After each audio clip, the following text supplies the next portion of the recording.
नमस्कार, आप देख रहे हैं डीडी समाचार। मैं हूं आपके साथ निहारिका सिंह नागर। आइए नजर डालते हैं आज की बड़ी तमाम खबरों पर।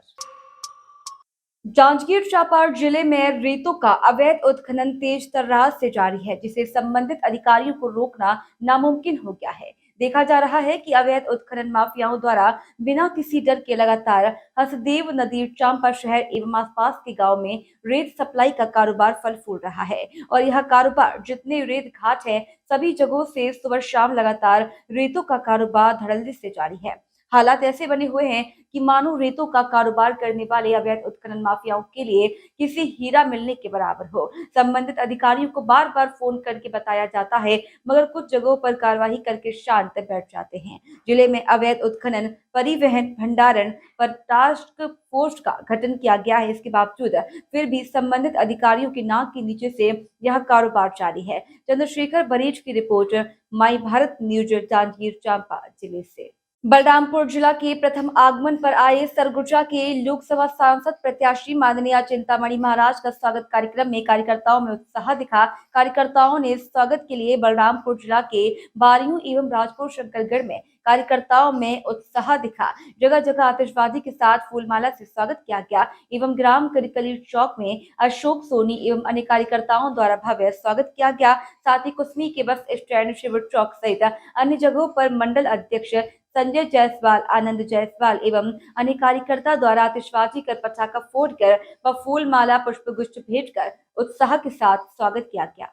एमसीबी जिला के अंतर्गत आने वाले चिरमरी पत्रकार भवन में छत्तीसगढ़ शासन के स्वास्थ्य मंत्री श्याम बिहारी जायसवाल एवं कोरबा लोकसभा क्षेत्र के प्रभारी धर्मलाल कौशिक छत्तीसगढ़ के 100 दिन पूरे होने के उपलक्ष्य पर प्रेस वार्ता रखी। प्रेस वार्ता के दौरान पत्रकारों को संबोधित करते हुए 100 दिन की मोदी की गारंटी के आधार पर छत्तीसगढ़ प्रदेश की जनता के बीच महतारी बंधन योजना, किसानों को बकाया बोनस के साथ अन्य योजनाओं को धरातल पर क्रियान्वयन किया है। वहीं लोकसभा चुनाव को लेकर पत्रकारों के सवालों के जवाब देते हुए कहा कि छत्तीसगढ़ में कांग्रेस अंतिम सांसें गिन रही है। प्रदेश की विष्णु देवसाई की सरकार प्रदेश में इन 100 दिनों के भीतर अनेक विकास के निर्णय के साथ प्रदेश की जनता के हित में कार्य कर रही है। 99 करोड़ दिया गया और मेन बजट में भी 8369 करोड़ रुपए, पूरी सरकार से 12,128 करोड़ रुपए प्रधानमंत्री आवास के लिए माननीय विष्णु देव की सरकार ने 18 लाख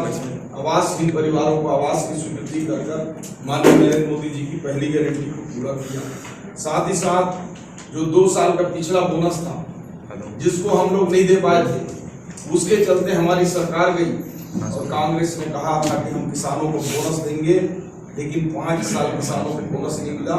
उसको हमने फिर से माननीय नरेंद्र मोदी जी की गारंटी में लिया और पूरा का पूरा 3716 करोड़ रुपए माननीय अटल बिहारी वाजपेयी जी की जन्मदिवस। लोकसभा चुनाव को लेकर पुलिस प्रशासन ने भी अपनी तैयारी शुरू कर दी है। इसके लिए दुर्ग रेंज आईजी रामगोपाल गर्ग द्वारा दुर्ग रेंज के तीनों जिले के additional SP, DSP, TI, sub inspector, ASI स्तर के अधिकारियों का प्रशिक्षण भिलाई के सेक्टर 6 स्थित कला मंदिर में रखा गया।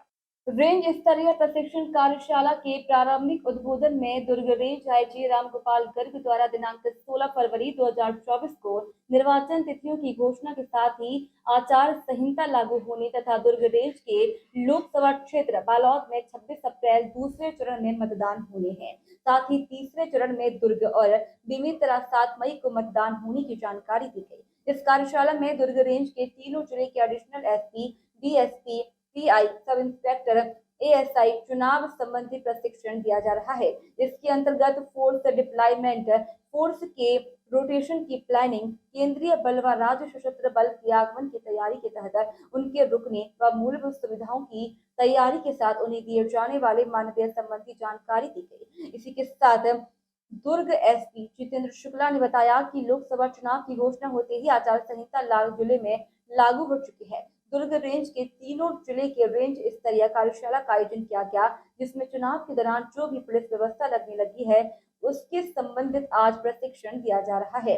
चुनाव के दौरान क्या होना है, चुनाव से पहले, चुनाव के बाद और मतगणना के समय पुलिस को क्या करना चाहिए, उसके बारे में जानकारी दी जा रही है। साथ ही ईवीएम तथा वीवीपैट की सुरक्षा बल डिप्लॉयमेंट प्लान, उनको प्रदान की जाने वाली सुविधाओं के मापदंड विषय प्रशिक्षण दिया गया। ये लोकसभा चुनाव को मद्देनजर रखते हुए क्या दिशा निर्देश दिया गया है? जैसा कि ज्ञात है कि आगामी 26 अप्रैल को दूसरे चरण का मतदान होना है, जिसमें कि ज़िला बालोद में मतदान है और 7 मई को ज़िला दुर्ग और बेमेतरा में मतदान है। तो इसी तरतमे में हमारी दुर्ग रेंज में जो तीनों ज़िले हैं उनके पुलिस के एडिशनल एसपी स्तर के अधिकारियों से लेकर डीएसपी स्तर के टीआई रैंक के sub inspector, ASI, head constable सभी रैंक के अधिकारियों को आज यहाँ पर दुर्ग ज़िला में रेंज स्तरीय कार्यशाला आयोजित कर चुनाव प्रबंधन के संबंध में उनको ट्रेनिंग दी जा रही है, जिसमें कि उनको चुनाव से पहले जो पुलिस द्वारा कार्रवाई की जानी है और प्रबंधन के लिए जो जो जिम्मेदारियाँ दी जानी हैं उसके संबंध में ट्रेनिंग दी जा रही है। चुनाव के दिन जो पुलिस की जिम्मेदारियां रहती हैं उसके संबंध में बताया जा रहा है और चुनाव के बाद मतगणना तक क्या क्या उनकी जिम्मेदारियां उसके बारे में बताया जा रहा है। तो इसमें तीनों ज़िलों से मिला के करीब 200 से अधिक कर्मचारी यहाँ पर उपस्थित हैं। साथ ही इसको हम ऑनलाइन भी ज़िलों में जो लोग यहाँ उपस्थित नहीं हो पा रहे हैं कानून व्यवस्था या अन्य ड्यूटियों के कारण, उनको हमने ऑनलाइन भी ये लिंक भेजा गया है। तो पूरे तीनों रेंज से मिला के करीब 400 से 500 लोग इसमें जुड़ रहे हैं। तो मुझे पूरी उम्मीद है कि ये ट्रेनिंग के माध्यम से वो अपनी जिम्मेदारियों को समझेंगे, क्या क्या उनकी ड्यूटी लगेगी उसको समझकर शांतिपूर्वक और फ्री एंड फेयर इलेक्शन जो कराने का हमारा जो उद्देश्य है लोकसभा चुनाव का, वो पूरा होगा। अंतर जिला जो क्या सुरक्षा व्यवस्था की है, क्या लोकसभा चुनाव की घोषणा होते ही, आचार संहिता लगते ही आज दुर्ग ज़िले में दुर्ग रेंज के तीनों ज़िलों के लिए एक रेंज स्तरीय कार्यशाला का आयोजन किया गया है, जिसमें चुनाव के दौरान जो भी पुलिस व्यवस्था लगने वाली है उससे संबंधित आज प्रशिक्षण दिया जा रहा है।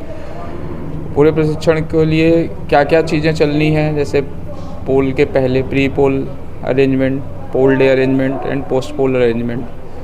तो पूरे चुनाव के दौरान क्या होना है, प्री पोल के दौरान पुलिस को क्या करना चाहिए, पोल डे पे पुलिस को क्या करना चाहिए और आफ्टर पोल खासकर इलेक्शन डे पे पुलिस की क्या जिम्मेदारियां और क्या कर्तव्य हैं, उसके संबंधित आज ट्रेनिंग दी जा रही है। 2 ट्रेनर पुलिस की तरफ से एडिशनल एसपी रैंक के लगाए गए हैं और 2 ट्रेनर जिला प्रशासन की तरफ से मास्टर ट्रेनर के रूप में लगाए गए हैं। एफएसटी, एसएसटी से लेके बाकी एलओआर से लेके लॉ एंड ऑर्डर से लेके बाकी सभी चीज़ों पे आज पूरी तरीके से सभी लोगों को प्रशिक्षण दिया जा रहा है और इन लोगों के द्वारा जाकर अपने ज़िले में समस्त पुलिस अधिकारियों को और कर्मचारियों को जिनकी ड्यूटी पुलिस के थ्रू मतदान केंद्रों पे या मतदान प्रक्रिया में लगनी है, सभी को ट्रेंड किया जाएगा और इनके द्वारा निर्विघ्न और शांतिपूर्ण तरीके से मतदान सुनिश्चित कराया जाएगा। सर ईवीएम के बारे आपको बता दें कि उत्तर प्रदेश के हापुड़ जनपद के पुलिस अधीक्षक अभिषेक वर्मा के आदेशों के अनुसार साइबर अपराध एवं अपराध करने वालों अपराधियों के विरुद्ध चलाए जा रहे अभियान के अंतर्गत थाना साइबर क्राइम पुलिस के द्वारा थाना बाबूगढ़ पुलिस ने 420 व 66 आईटी एक्ट बनाम अज्ञात का फल अनावरण करते हुए सरकारी कर्मचारी बनकर कॉल करके गरीब लोगों को प्रधानमंत्री आवास योजना के अंतर्गत मकान दिलवाने के नाम पर ठगी करने वाले 2 अभियुक्तों को गिरफ्तार किया गया है, जिनके कब्जे से 2 मोबाइल फोन, 9,000 रुपए नकदी, फर्जी आधार कार्ड एवं वन विभाग की कुट रचित रसीदें बरामद हुई हैं एवं आदि विधिक कार्यवाही की जा रही है। गिरफ्तार अभियुक्तों के द्वारा पूछताछ करने पर बताया गया कि हम ऑनलाइन ग्राम प्रधानों के मोबाइल सर्च करने के उपरांत प्रधानों को उनके नंबर पर फोन करके अपने आप को सरकारी विभाग का कर्मचारी बताकर विश्वास में लेकर प्रधानमंत्री आवास योजना के अंतर्गत गरीबों को मकान दिलवाने के लिए गांव के गरीब व्यक्तियों का नाम व मोबाइल नंबर लेकर उनको प्रधानमंत्री आवास योजना के अंतर्गत मकान दिलाने के लिए रजिस्ट्रेशन व ड्राफ्ट बनवाने तथा फाइल पास नाम पर धोखाधड़ी से धनराशि ट्रांसफर करा लेते हैं। क्या नाम? योगेंद्र। क्या हुआ आप? मैंने मकान की मरम्मत के लिए अप्लाई किया था, 2 बार डीएम साहब को किया था, वो पक्का मकान दिखा कैंसिल कर दिया गया। मैंने दोबारा एप्लीकेशन लगाई मुख्यमंत्री डीएम साहब को, तो एप्लीकेशन लगाने के बाद में 4-5 दिन बाद ये कॉल आनी शुरू होगी कि आपने 2 बार एप्लीकेशन लगाई हो, आपकी कैंसिल हो गई है और तीसरी बार आपने एप्लीकेशन लगाई हो, वो आपकी पास हो गई है और अपना अकाउंट नंबर, अपना आधार कार्ड नंबर दे दो। तो मैंने अपना अकाउंट नंबर और आधार कार्ड दे दिया। उसके बाद में जो इनका फ़ोन आया फिर दोबारा कि आपके अकाउंट में पैसा कम है, इसे पैसे डलवाओ, जब पैसा आएगा। मैंने डलवा दिया, उनको और कम है और डलवाओ होगी। ऐसे करके मेरे से 40,000 रुपये मेरे से ले लिए इन्होंने। उसके बाद में 28,000 रुपये और मांगे, तो फिर मैंने तो पुलिस को सूचित किया इसके बारे में।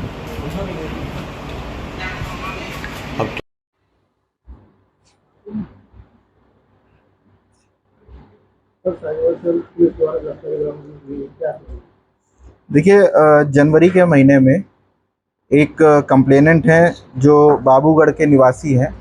इन्होंने आईजीआरएस में भी अपनी कंप्लेंट डाली थी और थाने पे आकर के भी एक कंप्लेंट दी थी, जिसमें इन्होंने ये बताया था कि इनके साथ प्रधानमंत्री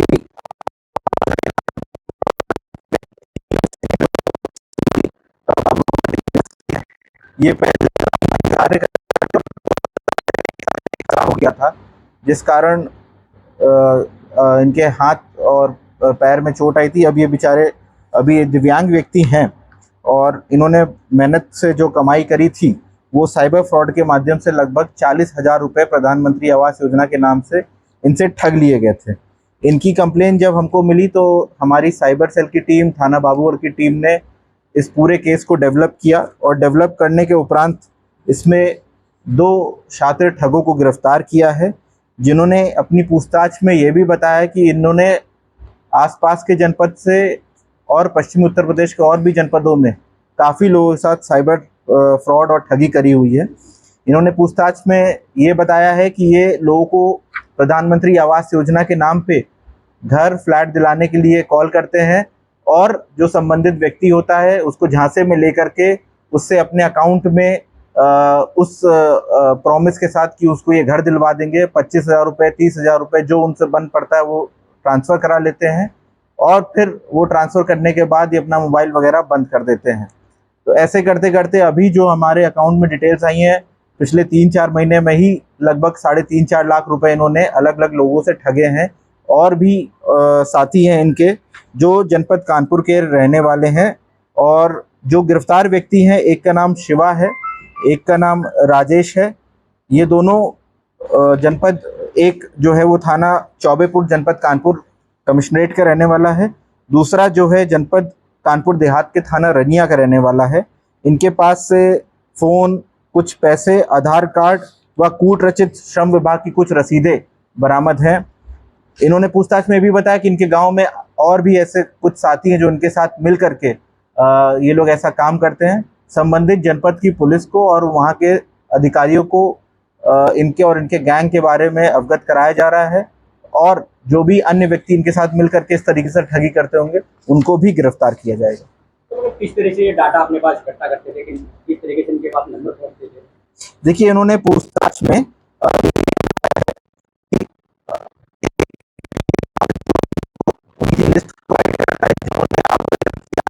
प्रधानमंत्री आवास योजना के लिए और इन्होंने ये भी बताया कि रैंडम नंबर्स को लगा कर ये लोग कॉल करते हैं और जो भी कोई सीधा व्यक्ति इसमें सामने मिलता है उसके साथ ये लोग फ्रॉड कर लेते हैं। तो वो जो व्यक्ति हैं और उसके अन्य साथी हैं जो संबंधित जनपद है, वहाँ की पुलिस को उनके बारे में भी अवगत कराया गया है।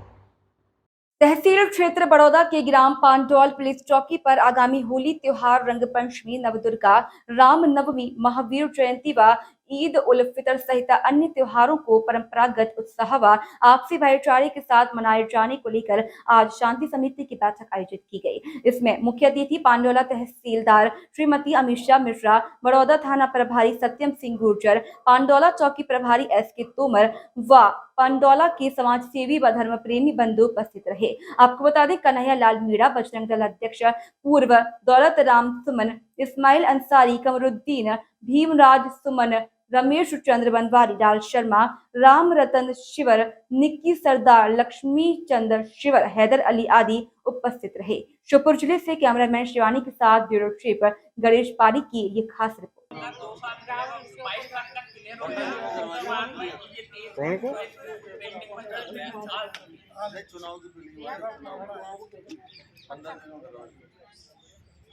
क्या मुद्दे रखे गए हैं, क्या कहना चाहते हैं आप?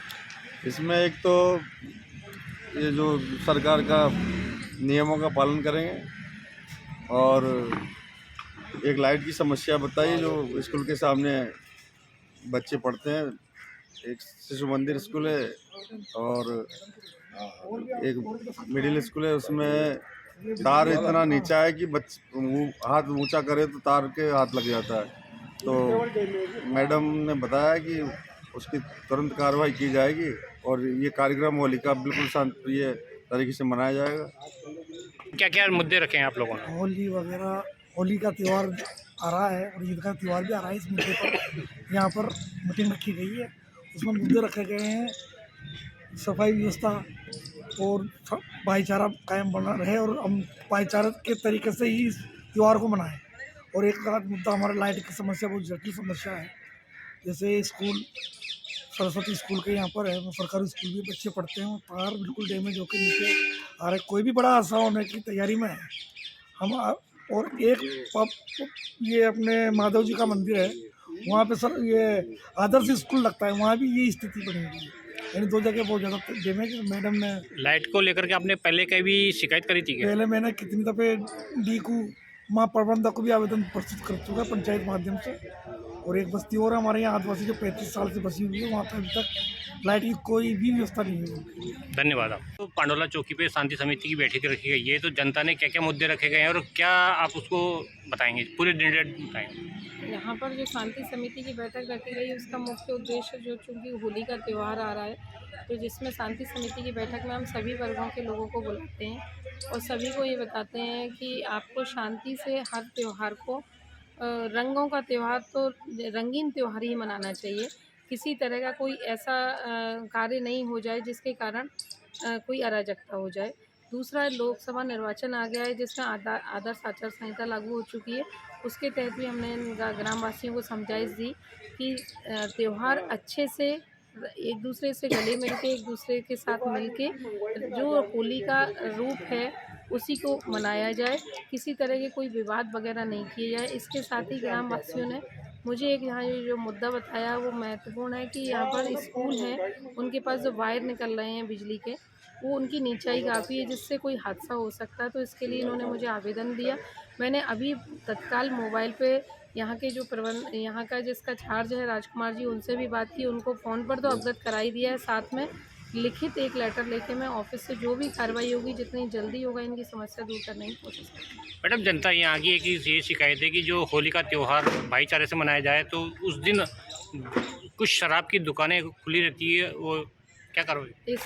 इसके लिए जो भी शासन से मैं जैसे भी निर्देश प्राप्त होंगे उसके तहत उसमें कार्य किया जाए। धन्यवाद। बाह में फिरौती की रकम न मिलने पर दरिंदों ने अपहरण कर मासूम को मौत के घाट उतारा। कर्ज चुकाने के लिए गांव के ही लोगों ने रची थी 5 वर्षीय मासूम पल्लवी के अपहरण की साजिश।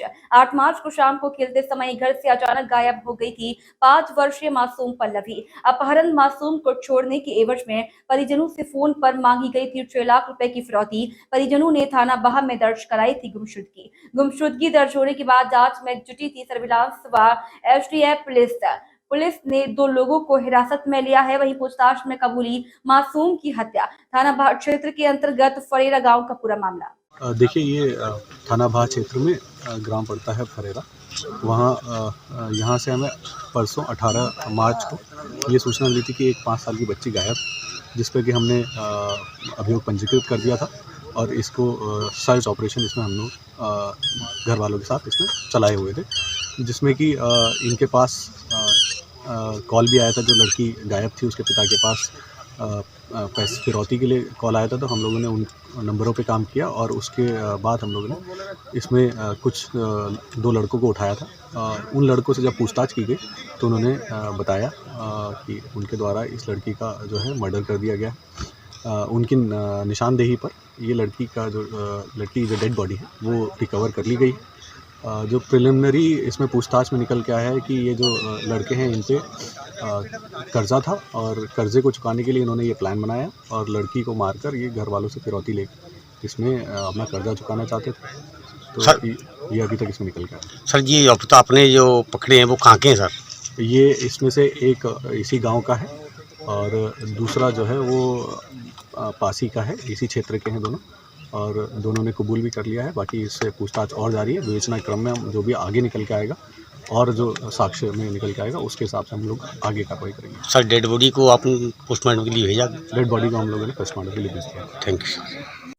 खबर भादसौड़ा से है, जहां शारदा बाल निकेतन विद्यालय प्रांगण बोर्ड की परीक्षा में छात्रों द्वारा आशीर्वाद समारोह एवं रंगों का त्योहार एक दूसरे के रंग लगाकर होली हर्षोल्लास के साथ मनाई गई। बता दें कि प्राप्त जानकारी के अनुसार कार्यक्रम की मां सरस्वती दीप प्रज्वलित कर कार्यक्रम की शुरुआत की गई। कार्यक्रम की अध्यक्षता श्रीमती चंद्रकांता सामरिया, पीईओ बानसेन एवं मुख्य अतिथि बंशीलाल सुथार, ग्राम पंचायत सदस्य बानसेन एवं विशिष्ट अतिथि सोनल मिनारिया, प्रभारी बालिका सीनियर स्कूल बानसेन के साथ रामलाल गाडरी, लोहार भीम सिंह, गंटेड़ी समाज सेवी श्रीनिवास लड़ा, बानसेन उदयलाल खटेकर, प्रधान सरपंच सदस्य एडवोकेट उमेश आगर, अभिभावक, पूर्व छात्र एवं मातृशक्ति की उपस्थिति में मनाया गया। कार्यक्रम का संचालन काजन सुकलेचा ने किया। वहीं कार्यक्रम में छात्र छात्राओं ने रंगारंग व देशभक्ति से ओतप्रोत प्रस्तुतियां दी। साथ ही विदाई लेने वाले छात्रों में अपने विद्यार्थी जीवन के अनुभव भी साझा किए।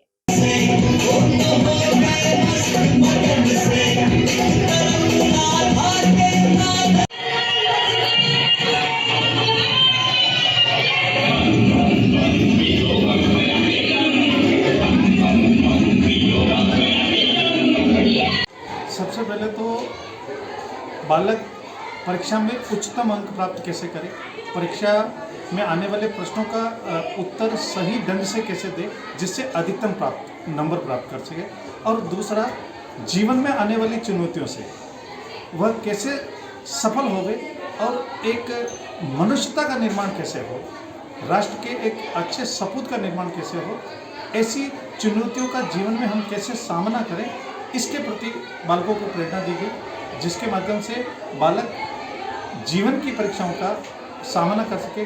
क्योंकि कहा गया है कि जब परीक्षाओं की ज़िंदगी खत्म होती है तब ज़िंदगी की परीक्षा शुरू हो जाती है। तो हमारा मूल मोटो ये है कि बालक परीक्षा की ज़िंदगी में भी सफल हो और ज़िंदगी की परीक्षा में भी सफल हो। प्राचीन सिद्धेश्वर महादेव मंदिर बस्सी गुलाम हुसैन में महंत उदयगिरि जी के नेतृत्व में चल रहे सूर्य नारायण महायज्ञ के आज 11वें दिन भाजपा के पूर्व सांसद अविनाश राय खन्ना अपने साथियों सहित नतमस्तक हुए। यहाँ उन्होंने यज्ञ स्थल की परिक्रमा की। वहीं पर हवन यज्ञ में मंत्रोच्चारण करने वाले सभी ब्राह्मणों देवों को भोजन वितरित किया। इस अवसर पर उनके साथ बीबीसी इंडिया के सीईओ डॉक्टर राकेश पुंज, सुखनाम सिंह बटाला, अनुराग सूद एवं मैडम दीपिका आदि उपस्थित थे।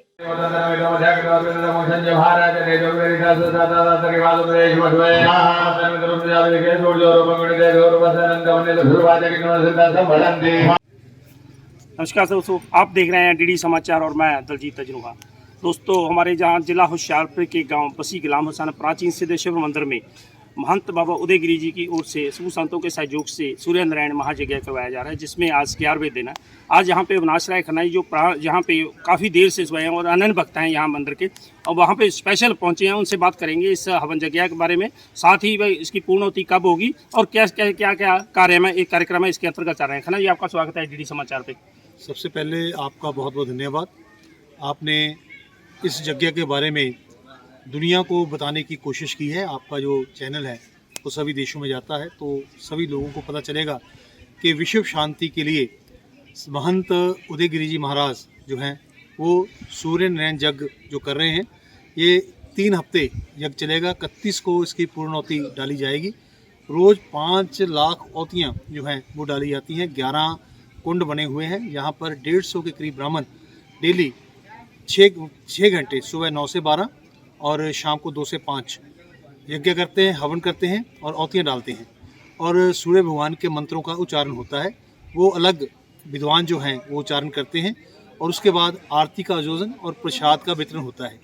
और इसी तरह 24 घंटे का लंगर जो है वो मंदिर में चलाया जाता है। शाम को 5 बजे आरती के बाद भी जहाँ पर लंगर की व्यवस्था जो है होती है। तो मैं समझता हूँ कि जितने भी सेवक हैं, जितने भी धर्म को मानने वाले लोग हैं, उन्होंने बहुत बड़ा सहयोग महाराज के आशीर्वाद से यहाँ दिया है। कोई इन काइंड देते हैं, कोई पैसे के रूप में देते हैं। तो ये यज्ञ संपूर्णता की ओर बढ़ रहा है, और मुझे खुशी है यहाँ पर सुप्रीम कोर्ट के जस्टिस संजय करोल जी वो भी यहाँ पर आए थे, और हमारे मेयर उमेश शर्मा जी जो लंदन में हैं वो भी कल इस यज्ञ में आके गए हैं। इसी तरह अलग अलग समाज के लोग इस यज्ञ में आकर अपनी आहुति भी डालते हैं और अपनी हाजिरी भी लगाते हैं और आशीर्वाद प्राप्त करते हैं। तो ये यज्ञ विश्व शांति के लिए महाराज का प्रयास है कि जिस ढंग से समाज में बहुत बुराइयां पैदा हो रही हैं, अशांति पैदा हो रही है, उसको किसी ढंग से रोका जाए, उसके लिए छोटा सा उपराला यहाँ पर किया गया है। खन्ना सर, जैसे आपने इस जगह के बारे में बताया, इस मंदिर की प्राचीनता के बारे में, जैसे हम अक्सर 3-4 बार जहाँ पे आए हैं, लोगों को, अपने दर्शकों को दिखाया, इस मंदिर की प्राचीनता के बारे में जरूर दर्शाएं। जैसे ये मंदिर है, पिलरों पे खड़ा है, नॉर्थ इंडिया का पहला मंदिर माना, इसके बारे में आप थोड़ा हमारे जो दर्शकों को बताएं। हाँ, देखिए, ये जो स्थान है ये बहुत प्राचीन स्थान है। कम से कम 7-8 महंत और संत इस स्थान की सेवा कर चुके हैं, और जैसे उदयगिरी जी न्याय बसंत गिरी जी महाराज के आशीर्वाद से इन्होंने एक भव्य शिव मंदिर का निर्माण किया, और वो निर्माण राजस्थान से लोग आए। आपने देखा होगा जो पिलर हैं वो बिना किसी सपोर्ट के खड़े हैं, उनको इस ढंग से एडजस्ट किया गया है कि ना सीमेंट की जरूरत है ना चूने की जरूरत है, उसको उस ढंग से खड़ा किया गया है। अभी अभी महाराज ने 1.25 लाख रुद्राभिषेक जो कम से कम 3 महीने चला, वो यज्ञ का आयोजन भी इस पर किया है। तो कोई ना कोई धार्मिक कार्यक्रम जहाँ पर चलता रहता है। सो महाराज की इच्छा है कि जो शांति लोगों में रहे, उनका आशीर्वाद मिलता रहे। ये खुद मौन रखा हुआ है इन्होंने, सिर्फ रात को 10 से 11 1 घंटा मौन खोलते हैं। अभी यज्ञ के दौरान अब इन्होंने अनाज का भी त्याग कर दिया है, सिर्फ पानी के ऊपर ही ये अभी उपवास पे हैं, पानी ही पीते हैं सिर्फ। और इतनी बड़ी तपस्या जो है, मैं समझता हूँ कि आज के समय में करना बहुत मुश्किल है, लेकिन इनकी तपस्या का फल जो है हम जैसे लोग, आप जैसे लोग सब ले रहे हैं। मैं महाराज का भी बहुत बहुत धन्यवाद करता हूँ। बहुत बहुत धन्यवाद। सो दोस्तों, ये थे अविनाश राय खन्ना, जिन्होंने इस मंदिर के हवन यज्ञ के बारे में बताया, साथ ही जो यहाँ पर महापुरुष सेवा करते हैं उनके बारे में भी बताया, किस तरह जो भक्ति उनका स्थल है, भक्ति में भक्ति करते हैं, और किस तरह से उन्होंने जो अन्न और मौन धारण रखा ये भी है। और साथ ही उन्होंने अपील भी किया जो बहुत सारे लोग यहाँ पे आना चाहते हैं और जहाँ उनको आना चाहिए और भगवान शिव का जो आशीर्वाद प्राप्त करना चाहिए, ताकि समय समय पर जहाँ पे महंत उदयगिरी की ओर से जो कई तरह की जगह करवाए जाते रहते हैं, ताकि विश्व में शांति बनी रहे। होशियारपुर से DD समाचार के लिए दलजीत अजनुहा। खबर भादसौड़ा कस्बे में राजीव गांधी सेवा केंद्रों पर नीमच गोमाबाई नेत्रालय नीमच के द्वारा भादसौड़ा जिला में राजीव गांधी सेवा केंद्र पर आज शुक्रवार के दिन दिनांक 22 मार्च 2024 को निःशुल्क नेत्र परीक्षण शिविर का आयोजन किया गया, जिसमें ग्राम पंचायत सरपंच शंभू सुथार उपस्थिति में मरीजों में आंखों की चेकअप कराई गई, जिसमें मरीज की संख्या 50, मोतियाबिंद ऑपरेशन 3 फ्री, मरीजों को चश्मे 15, मोतियाबिंद का ऑपरेशन के लिए 5 को नीमच रेफर किया गया। इस मौके पर दीपक त्रिवेदी, प्रशासकीय अधिकारी गरिमा राठौर, ऑप्टोमेट्रिक बंटी मेघवाल, खुशी नागदा सहयोगी ललित टेलर आदि की उपस्थिति में मरीजों की आंखों की जांच की।